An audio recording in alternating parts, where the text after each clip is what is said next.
कधी-कधी एखादी वस्तू पहिली वेळेस आपल्याला अजिबात आवडत नाही, परंतु काही वेळानंतर तीच वस्तू आपली फेव्हरेट होऊन जाते. आज हे शर्टच बघा, कालच्या व्हिडिओमध्ये तुम्ही बघितलं असेल, की त्यांना अजिबात आवडलेला नव्हता. कडू तोंड करून त्यांनी घेतलं होतं. परंतु अंगात घातल्यावर त्यांना एवढा आवडला, की 17 वेळेस आरशासमोरून काही त्यांनी हलत नव्हते.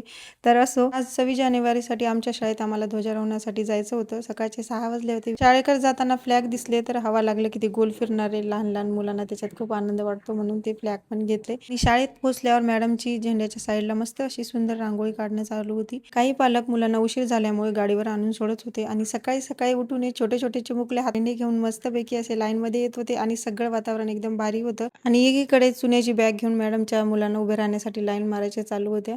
तर असली कामं एक दिवस अगोदरच करत असतो, पण काल रविवार आल्यामुळे, सुट्टीचा दिवस आल्यामुळे हे आज ऑन दी स्पॉट करावं लागत आहे. आणि आता राहिली होती पताके, तर दुसरीकडे सर, अमित भाऊ आणि तुकाराम भाऊ मस्त पताका लावत होते आणि फोटोची पूजा, नारळ-दोरी सगळे तयारीत एकदम बिझी झाले होते. ध्वजारोहणाची वेळ झाली. सरांनी फोटोची पूजा केली, नारळ फोडला, राष्ट्रगीत झालं आणि प्रतिज्ञा पण घेतली.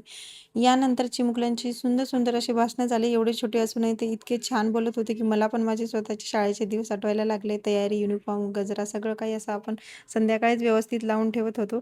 तर नंतर आमच्या सरांचं पण भाषण झालं आणि संक्रांत सुरू असल्यामुळे या दिवसात शाळेत काय माझं जाणं झालं नाही. त्यामुळे आमचं हळदी-कुंकू राहिलं होतं. तर तेही आम्ही करून घेतलं. सगळ्या स्टाफनी मिळून पण मला तिळगुळ दिला आणि वाण पण दिलं. तर अशी होती आमच्या शाळेतली 26 जानेवारीची सुंदर आठवणीत राहणारी सकाळ.